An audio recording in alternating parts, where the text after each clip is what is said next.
And I think the other thing you touched on was the difference in buildings and they're not perfect buildings, and that there is a big problem with sort of fire tests at the moment not reflecting the built environment.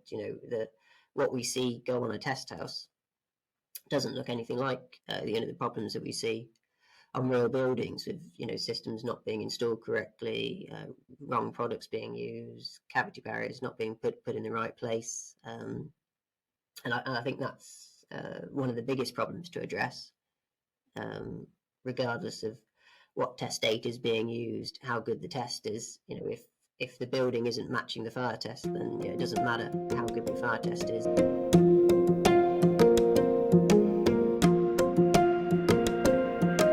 I think this is, again, we rely heavily on the expertise at the FPA, and we're thankful for the work that you do here.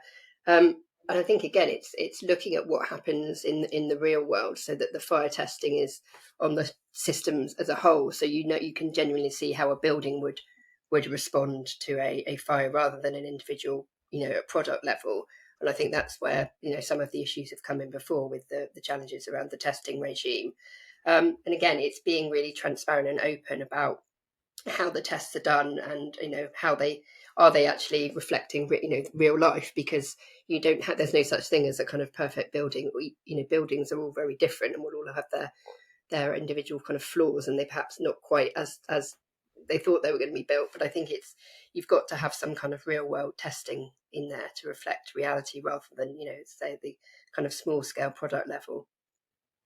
Yeah, we touched quite a bit on our last podcast about the challenges of getting real world data to compare to the fire tests, and data in general is difficult, and even from the fire test houses, getting a big pool of data available on all the factors that a fire engineer would want to look at to understand these things. But it seems to me important for insurers that where possible on a building, everything is linked back to fire test data, and directly linked back as much as possible. Insurers, it's not just about the potential fire severity. It's also about the uncertainty as well.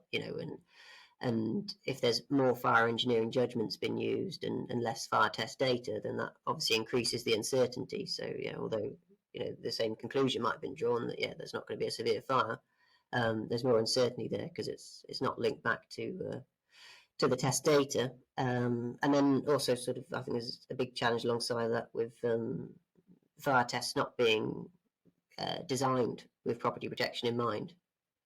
A lot of them are based on a fundamental principle of a rate of fire spread, and it's looking at materials that have a certain level of fire spread that's considered acceptable for life safety, so that everyone can get out of the building before fire spread to a certain point. And and that's just sort of fundamentally not what the insurers are looking for. It's they're not as interested in how fast the fire spread. It's how much of the building has become involved at the end of the day. Are there systems in place, like you mentioned, with sprinklers or cavity barriers and fire breaks that are going to help protect the building and save as much of the property as possible? So like you say, everybody wants everyone to get out, but the insurers also want as much of the property left at the end of it. And at the moment, they're going off the fire test data that systems have, but they're comparing things on a scale that isn't relevant to them. And so there's just more judgment involved, more uncertainty, and that, I think that's why we see the trend towards favouring non-combustibles, where they've got a lot more confidence.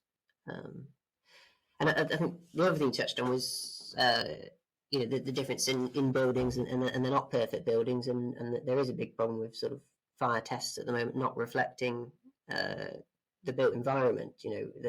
What we see go on a test house doesn't look anything like the problems that we see on real buildings, with systems not being installed correctly, wrong products being used, cavity barriers not being put in the right place. And I think that's one of the biggest problems to address, regardless of what test data is being used, how good the test is.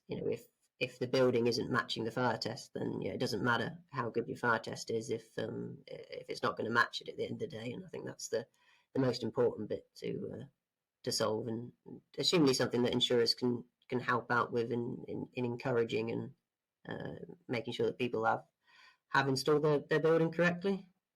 Again, I think early conversations at the right time with insurers to reflect what materials are used and how the building would respond to a fire. And then I think we talk about the kind of end-to-end process. I think the other thing that you need is the the role of regulation and the role of enforcement. And this is where the building safety regulator really is really important and really welcomed, because you need some kind of checks and balances that things are being done as they were supposed to be done, and you need an element of enforcement and checking. And I think one of the challenges within that is that they're continuing to recruit, but they're not yet fully resourced to go and enforce these buildings. So I think there's a bit of a shortage of fire engineers, just more generally.